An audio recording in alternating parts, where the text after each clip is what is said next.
Você já imaginou ser amarrado na própria cidade por dizer a verdade que ninguém quer ouvir? Amarrado, exposto ao escárnio das ruas, quase deixado para morrer numa cisterna de lama. Tudo porque as palavras que saíam da sua boca eram uma acusação à vida que todos haviam escolhido. Esta é a história de Jeremias, um homem chamado antes do nascimento para uma missão que lhe custaria tudo, cuja fidelidade foi testada nas ruas, no templo e nos tribunais de Judá. Vivemos a história sabendo dos nomes dos reis e das nações, mas por trás desses títulos havia uma nação em convulsão espiritual.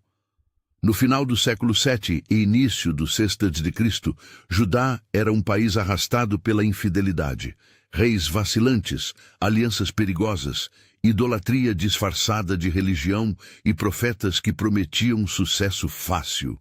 Ao mesmo tempo, surgia do norte um poder imperial, Babilônia, cuja sombra, comandada por Nabucodonosor, pressionava e, por fim, esmagaria Jerusalém. Nesse cenário turbulento, Deus escolheu um homem jovem, de carne e osso, para falar o que ninguém queria ouvir. O chamado a Jeremias é avassalador e, ao mesmo tempo, íntimo. Antes de te formar no ventre, eu te conheci, diz a palavra.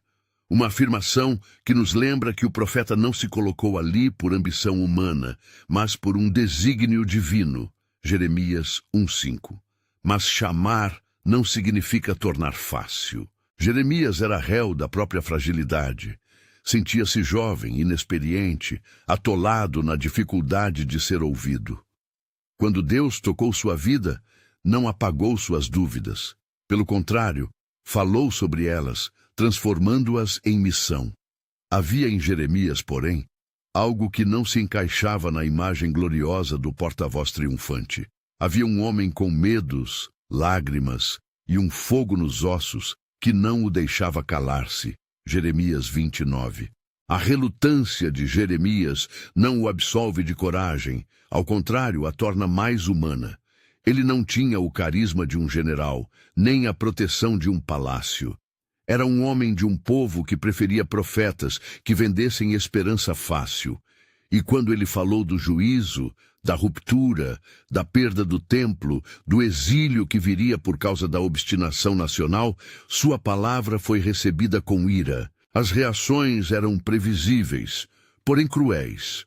Ridicularização nas esquinas, acusações nos pátios do templo, oposição dos príncipes que viam em sua mensagem uma ameaça à paz imediata que eles tanto desejavam manter. Entre aqueles que mais o perseguiram estava Passur, sacerdote de nome pesado e ação implacável. Em uma cena que guarda toda a vergonha de um sistema religioso corrupto, Passur mandou amarrar Jeremias, açoitar sua reputação e colocá-lo num cepo, um instrumento público de humilhação, diante da porta do templo. Não era apenas violência física. Havia também a tentativa explícita de desacreditar e desumanizar, transformar o profeta em espetáculo, em advertência para qualquer um que ousasse desafiar o consenso fácil. Quando a autoridade religiosa usa o poder para silenciar a verdade, aquilo que se perde não é só a voz de um homem, mas a integridade da própria religião. Mas a violência institucional não terminou nas portas do templo. Havia entre os príncipes de Judá homens capazes de passos mais calculados. Numa manhã abafada, alguns deles prenderam Jeremias, bateram nele e abriram diante de seus olhos uma cisterna seca, um poço profundo fechado por cima com pedras, onde a água era pouca e o cheiro da lama era denso. Lançaram-no ali, como se uma câmara fria pudesse calar o coração que tinha sido inflamado por Deus. Era uma execução pela indiferença. Abandonar o profeta às entranhas da cidade, esperando que a lama e o esquecimento fizessem o resto. A cena, descrita de forma sóbria nas Escrituras, não pede detalhes escabrosos, pede que vejamos a brutalidade do desprezo, Homens que preferem enterrar a voz da verdade a confrontar a própria culpa. No poço, Jeremias não morre de um ferimento espetacular. Morre aos poucos, à medida que a esperança ameaça ceder. O lugar apodrece o corpo, mas tenta, sobretudo, corroer a alma. Podemos imaginar a sensação de ser deixado ali, com o tic-tac do tempo e o peso do abandono, o suor secando na pele, o frio entrando pelos ossos, o paladar amargo da lama. É uma tortura de espera e negação. Não há honra na morte que acontece por negligência. Assim, um grito que sobe da terra contra o silêncio imposto pelo poder humano. É nesse ponto escuro que a narrativa revela algo que é, ao mesmo tempo, delicado e revolucionário. A providência de Deus age por meios inesperados. Entrando na cena, aparece um personagem fora do roteiro comum, Ebed-Meleque, um etíope, servo no palácio. Sua origem e sua posição o tornavam pouco provável como agente de salvação diante de uma elite que ostentava sangue puro e linhagem. Ainda assim, foi ele quem, movido por coragem e compaixão, procurou o rei Zedequias e pediu permissão para resgatar o homem atirado no poço. Sem esperar aplausos, sem enxergar glória, Ebed-Meleque desceu com cordas e panos velhos, não para mostrar poder, mas para puxar um homem à vida. Vai ser preciso imaginar o esforço, a corda que rasga a palma das mãos, o peso do corpo encharcado, o trabalho de erguer alguém que havia sido reduzido à sua própria condição humana. A cena não é heróica no sentido épico, é humilde e terrena, e é aí que percebemos uma verdade profunda. A misericórdia de Deus costuma chegar pelas mãos que o mundo despreza. O estrangeiro que ninguém esperaria virou instrumento da salvação de um dos maiores profetas de Israel. Esse gesto quebra a lógica do poder que quer mandar calar a verdade e nos lembra que Deus tem aliados nos lugares mais improváveis. A tensão entre Jeremias e a liderança de Judá é mais do que pessoal, é teológica e política. Havia falsos profetas que falavam segundo o que os homens queriam ouvir. Entre eles, Ananias se destacou por profecias que contrapunham as palavras de Jeremias, prometendo segurança e uma vitória imediata que simplesmente não estava fundamentada na palavra do Senhor. Ananias chegou a quebrar um jugo e a declarar: a Babilônia não subjugaria mais a terra, desafiando a advertência que vinha de Deus. Aquele confronto escancarou uma escolha escolar: ouvir a verdade amarga ou preferir a mentira tranquilizadora. Jeremias sabia que, ao anunciar o juízo, ele estava não só alertando sobre o futuro material da nação, mas expondo o pecado que a guiava. A confiança em alianças humanas, a idolatria disfarçada, a injustiça social. E por isso foi chamado de traidor, de pessimista, de agente do inimigo. As palavras de Jeremias, ao invés de transformar o coração das pessoas, despertaram o pior nelas. Há momentos em que a profecia não conserta, ela acusa, e uma acusação verdadeira raramente é bem recebida. Entre os textos que exprimem esse conflito interior estão palavras arrebatadoras do próprio Jeremias. Tu me enganaste, Senhor, e eu me deixei enganar. Foste mais forte do que eu e venceste. Jeremias 27:9. Nelas, há não apenas a queixa de um homem ferido, mas a honestidade de alguém que não confunde presente dor com ausência de Deus. O fogo nos ossos que o consumia não era um prazer místico, era a necessidade de proclamar o que lhe fora ordenado, mesmo quando isso trazia desprezo. Ali há um solilóquio de fé e de angústia. O profeta reconhece a mão do Senhor, mesmo quando as pessoas querem amputar a sua boca. Depois do resgate, Jeremias não foi carregado em triunfo. Foi recolhido em segredo, tratado com cuidado e levado de volta às suas responsabilidades. E essa recuperação física não apagou o que acontecera. A imagem do poço e da lama ficaria gravada na psique nacional e pessoal do profeta. A intervenção de Ebed-Meleque é, contudo, um lembrete de que a verdade pode encontrar ajuda em mãos inesperadas. A providência não anula a injustiça, mas a contorna de maneiras que os poderosos não preveem. Mesmo após esse episódio, a campanha para silenciar Jeremias não terminou. Os príncipes continuaram a conspirar e a pressão política se misturava à frustração religiosa. A figura do rei Zedequias é ambígua. Um homem colocado numa posição impossível, influenciado por conselhos que preferiam ouvir promessas do que verdades que exigiam arrependimento. Diante disso, Jeremias se manteve firme em sua missão: anunciar o juízo vindouro, mas também proclamar um fio de esperança que não negava a realidade do castigo.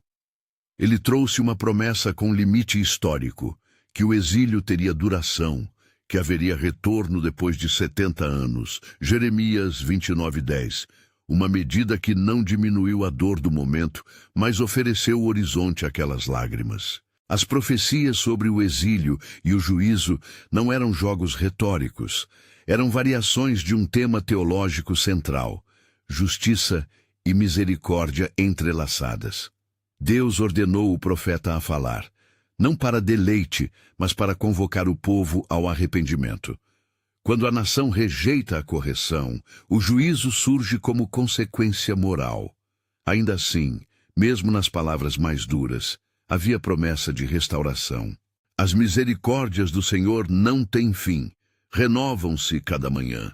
Esse texto das Lamentações nos lembra que o lamento não é a última palavra. Lamentações 3, 22, 23. A esperança não apaga a tragédia, ela a redimensiona. E, no entanto, a resistência que Jeremias enfrentava incluía mais do que insultos e pedras morais. Havia ameaças concretas, afogamento simbólico numa cisterna, açoites, encarceramento ocasional, desprezo público. Cada episódio de agressão acentuava a tensão entre a vocação do profeta e a vontade de quem governava. A profecia custava caro. A rejeição custava caro. O preço era humano: isolamento, lágrimas e, por vezes, a sensação de que Deus havia entrado em silêncio. Mas há um aspecto da história que nos desconcerta e nos consola ao mesmo tempo. Nem todos se conformaram com a maldade dos príncipes. O ato de Ebed-Meleque é também um testemunho de risco. Ele arriscou sua posição ao obter, em nome de misericórdia, o favor do rei para resgatar um homem que muitos queriam morto. A coragem de um homem de fora mostra que a fidelidade a Deus pode nascer em lugares improváveis. E isso nos leva à pergunta incômoda: quantas vezes na nossa história nós preferimos o silêncio, enquanto a manifestação de coragem poderia ter mudado um destino? Quando Jeremias saiu do poço, o rosto marcado pela lama e pelo abandono, ele não era a imagem de um mártir glorificado. Era um homem golpeado, ferido na carne e no espírito, que precisava da mão de um semelhante para voltar a caminhar. E essa realidade nos faz ver que a profecia bíblica não é um gênero literário de heróis imaculados. É o relato de homens e mulheres reais, com fraquezas e virtudes, que responderam ao chamado apesar do custo. A narrativa dos acontecimentos não se reduz a cenas espetaculares. Ao contrário, ela persiste em mostrar a insistência do profeta. Ao invés de silenciar, Jeremias continua a falar. A cada novo ato de violência, sua convicção se solidifica. A missão é maior do que o medo. E assim, uma pergunta fundamental se levanta: como é que uma nação reage quando a consciência pública é apontada com severidade? Resposta: muitas vezes com violência. Preferimos acreditar em profetas que nos confirmem do que em palavras que nos convocam a mudar. E essa escolha tem consequências históricas. A história de Jeremias caminha para eventos que mudarão o destino de Jerusalém. As palavras do profeta sobre a queda e sobre o exílio se mostram aos poucos tragicamente plausíveis diante das forças geopolíticas do tempo. Mas antes que isso se consumasse, Jeremias percorreu um caminho de dor que expôs o caráter da cidade e de sua liderança. Para ele, o sofrimento não era espetáculo, era consequência de levar a sério a voz que recebera de Deus. Ao escrever sobre esses episódios, precisamos lembrar que as Escrituras registram o que aconteceu e nos fornecem um roteiro espiritual. Há juízo quando há persistência no mal. Há misericórdia quando a comunidade se arrepende. Há esperança que resiste. E no centro dessa trama estava o profeta que, apesar de tudo, continuava a proferir palavras que feriam o orgulho e convidavam ao arrependimento. Ainda assim, a história não está encerrada. Quando Jeremias reemergiu do poço, o conflito com os príncipes não tinha cessado. Ele apenas se intensificara de modo silencioso e mais perigoso. Enquanto o povo buscava respostas fáceis, a cidade se preparava para resistir à profecia. A tensão entre a coragem e a conspiração pendia no ar como uma sombra que adiantava novas provas de fé. O profeta reconstruía sua voz, mas o cenário político se fechava em torno dele. Seria preciso, mais uma vez, que a mão de Deus se revelasse em socorro inesperado. E aquilo que viria seria ao mesmo tempo confirmação de seu chamado e evidência de quanto sua palavra custaria. Se pararmos por um momento e escutarmos, é possível ouvir ainda os ecos daquele grito humano, a dor de um homem que trouxe à tona a culpa de um povo. O nome de Jeremias, por mais que a cidade quisesse enterrá-lo, continuava a ressoar. Ele não era um mártir fabricado. Era um servo chamado para suportar um peso que poucos queriam carregar. E naquele instante, enquanto ele secava as lágrimas e tentava recompor a fala, a cidade continuava a girar em torno de decisões que a abalaram para sempre. Havia, entretanto, aqueles que não encontravam consolo nas falsas promessas. Alguns começaram a perceber que a palavra do profeta não era um anúncio cínico, mas um chamado para retornar ao fundamento moral e religioso. Entre essas poucas vozes, havia também a lembrança da promessa. Embora o juízo viesse, havia esperança de restauração após o tempo de correção. A promessa do retorno ao final dos 70 anos, esperança que oferecia um horizonte para o povo destroçado. Jeremias 29:10. Essa esperança, contudo, não aboliu a dor. Apenas lhe deu um sentido remanescente. Ao narrar esses acontecimentos, não podemos esquecer de ser honestos com o que as Escrituras nos registram e com o que a tradição acrescenta. Há áreas em que o texto bíblico cala e onde relatos posteriores tecem possibilidades. Devemos, portanto, distinguir o que o texto diz do que depois se especulou. No entanto, onde as Escrituras falam com clareza sobre o chamado, a resistência, a cisterna, o resgate por Ebed-Meleque, precisamos seguir o relato com reverência, aprendendo com a dor e com a constatação de que a verdade tem um custo. A história de Jeremias nos confronta com perguntas que não envelhecem. Quanto estamos dispostos a ouvir quando a mensagem é dura? Quem se levanta quando a verdade é perseguida? E, finalmente, qual é a resposta do fiel quando a própria comunidade fecha fileiras contra ele? Respostas destas perguntas exigem coragem, e, historicamente, a coragem custou caro. Mas não é apenas uma história de preço. É uma história de fidelidade inabalável.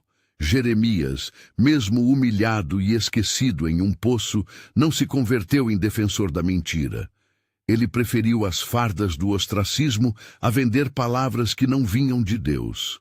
E essa fidelidade produz eco espiritual, gera dignidade em quem a pratica e, com o tempo, traz à luz o caráter de quem a rejeitou. Enquanto deixamos Jeremias por instantes, ainda sujo, ainda marcado e aguardando um novo capítulo de confronto, fica a imagem de um homem que, por ser fiel, foi perseguido.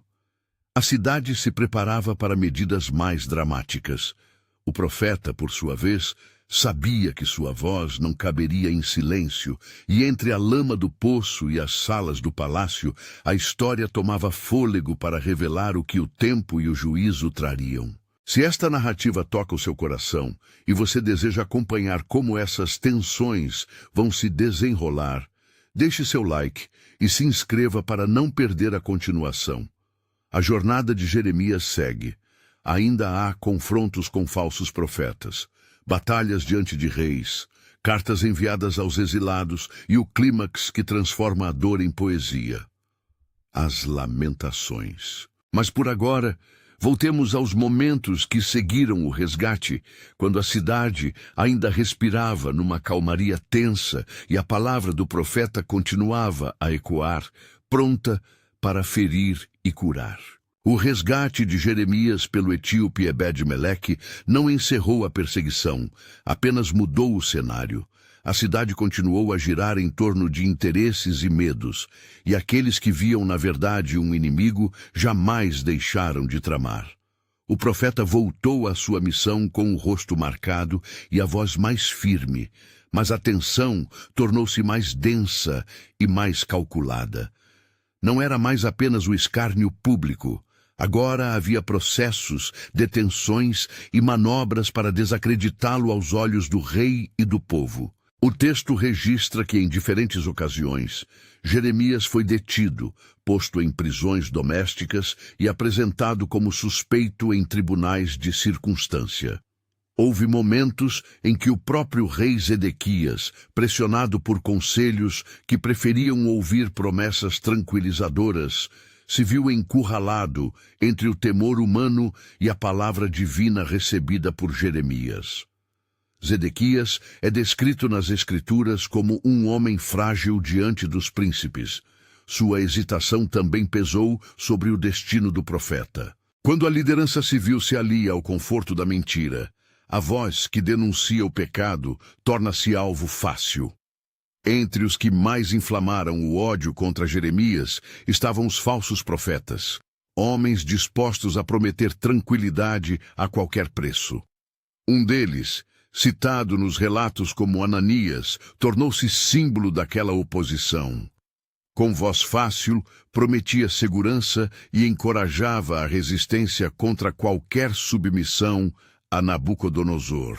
Ananias queria uma cidade confiante e uma autoridade aplaudida, não um povo humilhado que assumisse os próprios pecados. Ao desafiar a mensagem do profeta, ele expôs o tipo de escolha que sempre se repete: preferir consolo enganoso à correção dolorosa. Houve cenas de confronto público em que a compaixão de Jeremias foi tratada como traição. Em um desses episódios, o profeta foi preso e posto à parte, removido de seu ministério público, pois sua palavra parecia desestabilizar a cidade. O silêncio que procuraram impor era estratégico, calar o mensageiro para, assim, impedir que a acusação atravessasse corações. Mas o texto bíblico mostra que as palavras de Jeremias continuaram a ecoar, não porque ele as repetisse em praça pública, mas porque sua consistência e seu sofrimento tornavam a mensagem mais difícil de ser ignorada. Enquanto isso, as potências ao redor de Judá moviam suas peças. Nabucodonosor, rei da Babilônia, seguia sendo a sombra ameaçadora no horizonte. Jeremias profetizara contra a cidade, anunciando que a conquista seria instrumento de juízo, uma palavra que tocava o âmago da fé e da identidade nacional. Não se tratava apenas de cálculo político, tratava-se de um diagnóstico moral. A aliança com nações estrangeiras, a prática da idolatria, a opressão social, esses pecados dariam origem a consequências históricas. E quando o conflito geopolítico se intensificou, as palavras do profeta começaram a assumir uma aparência de inevitabilidade. O cumprimento parcial dessa profecia deixou marcas irreversíveis. A chegada das tropas babilônicas, as campanhas militares e, por fim, o cerco e a queda de Jerusalém produziram um ponto de virada trágico. O templo, centro de adoração e identidade, foi profanado, O palácio ardeu. O cosmo religioso e social da nação sofreu uma ruptura que poucos entenderam como merecimento e muitos ainda recusavam aceitar como correção. A cidade que outrora se vangloriava de sua segurança tornou-se um símbolo de ruína, e é nesse contexto que surge uma das mais sofridas expressões de dor do cânon bíblico: Lamentações. As Lamentações, poemas que circulam como os suspiros de uma nação ferida, condensam em imagens a experiência do povo e possivelmente do próprio profeta. Lá encontram-se versos que descrevem ruas vazias, mães que choram por filhos, cerimônias que perderam sentido.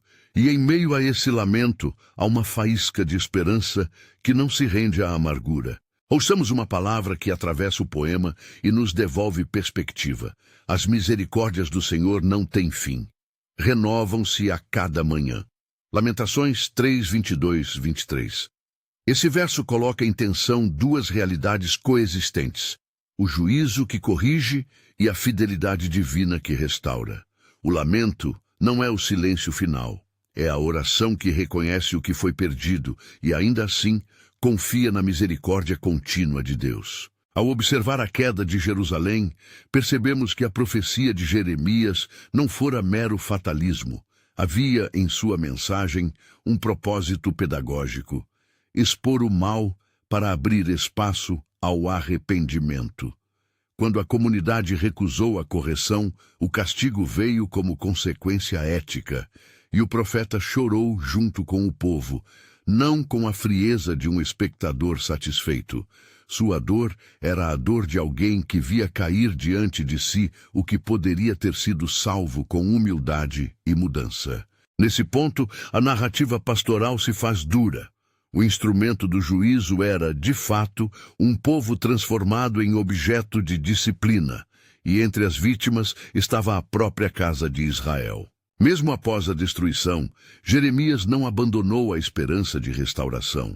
Ele profetizou que haveria um prazo para o exílio, 70 anos, e que após esse tempo o povo retornaria à sua terra. Jeremias 29, 10.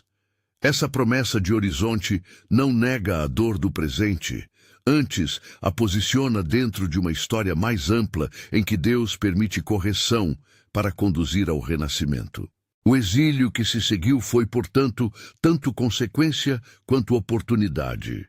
Uma temporada de purificação e aprendizado sob domínios estrangeiros, com a promessa de reinício ao fim do tempo determinado. Uma dimensão prática desse ministério foi a carta que Jeremias enviou aos exilados na Babilônia. Nela, orientou-os a estabelecer-se, a buscar o bem-estar da cidade para a qual foram levados, a viver em fidelidade dentro das circunstâncias hostis, aguardando o desígnio divino. Essa postura revela algo essencial na teologia do profeta. A fidelidade de Deus não se reduz a uma expectativa de triunfo imediato. Ela convoca ao testemunho perseverante, mesmo em terra estrangeira. A promessa do retorno é real, mas não anula a responsabilidade presente de agir com justiça e esperança. É importante sublinhar que a trajetória de Jeremias também inclui episódios de humilhação pública e de tensão com as autoridades que ultrapassaram as agressões físicas. Em um momento, o profeta foi arrastado até um lugar onde sua segurança pessoal esteve novamente em risco. Em outro, foi acusado de conspirar contra o rei apenas por falar a palavra que havia recebido. Essas acusações mostram como a verdade é frequentemente criminalizada quando ameaça as estruturas do poder. A reação dos líderes revela o quanto a autoridade secular pode preferir a aparência da estabilidade à necessidade da transformação moral. Quando falamos da trajetória final de Jeremias, a Escritura se silencia em muitos pontos, e é aí que entram relatos posteriores e tradições. Sabemos que, após a queda de Jerusalém, houve remanescentes que fugiram para o Egito, levando consigo figuras que buscavam refúgio. Os escritos guardam algumas menções de que Jeremias advertiu contra essa fuga, recomendando que o povo se submetesse à autoridade que Deus havia permitido. Ainda assim, por decisão coletiva, alguns deixaram a terra prometida e rumaram ao sul, ao Egito, acompanhados de perigos e incertezas. Sobre os anos finais da vida de Jeremias, existem tradições que variam. Algumas afirmam que ele foi levado ao Egito contra sua vontade e que ali teria morrido. Outras sugerem diferentes finais. É imprescindível tratarmos essas narrativas como tradições e não como fatos canônicos incontestáveis. O relato bíblico não oferece uma biografia completa dos seus últimos dias, e as tradições devem ser apresentadas com essa reserva. A tradição que coloca a morte de Jeremias no Egito busca preencher lacunas e, muitas vezes, expressa o desejo de fechar uma história tão dolorosa com um destino dramático.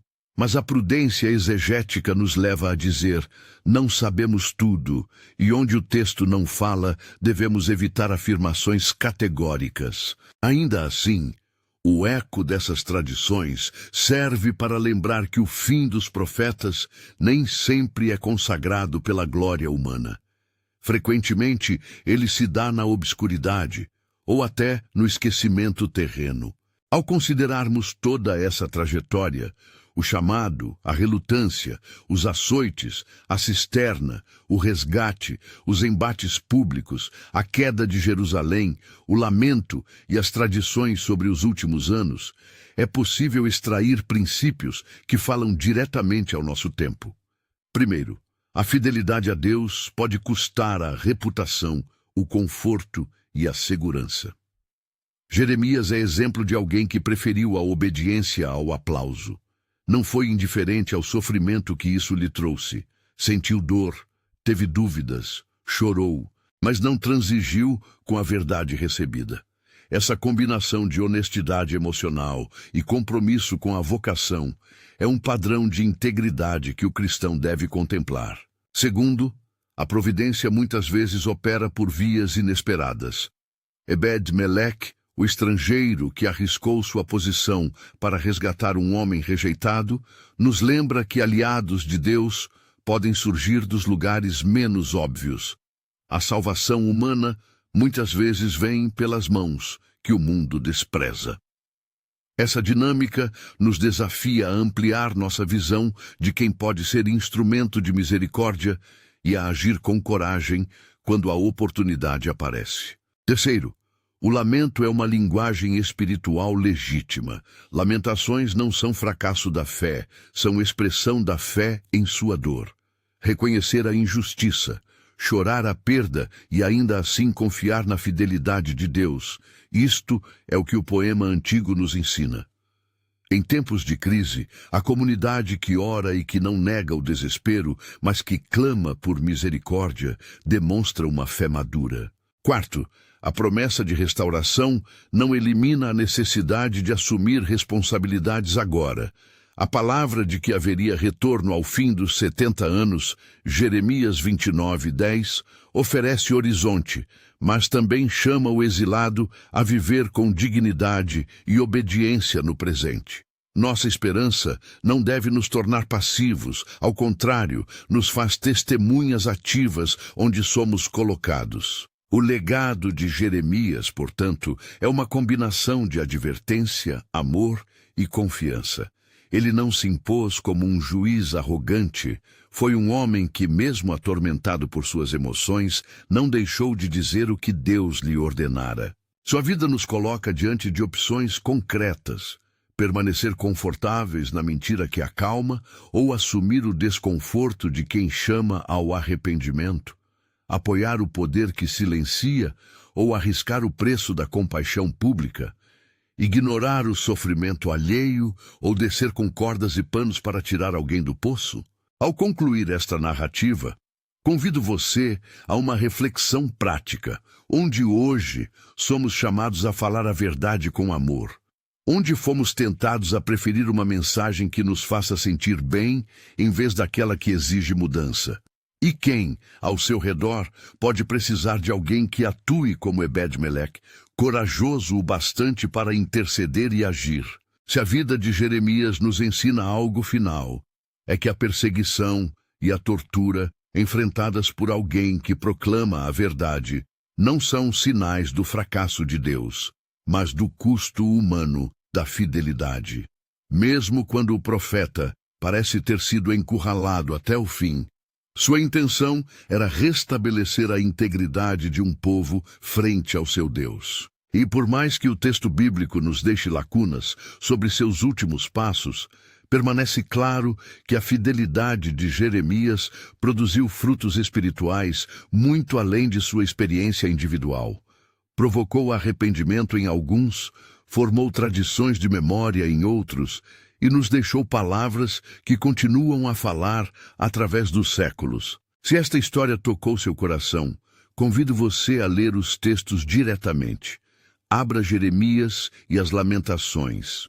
Observe os poemas, as profecias e as cartas. Encontre ali a combinação de dor honesta e de esperança que só a palavra pode oferecer. Compartilhe esta mensagem com alguém que precisa ouvir sobre coragem e fidelidade em tempos difíceis. E lembre-se, ao fechar este relato, perseguição e tortura foram reveladas na vida de Jeremias. Mas, acima de tudo, ficou revelada a fidelidade que não se cala.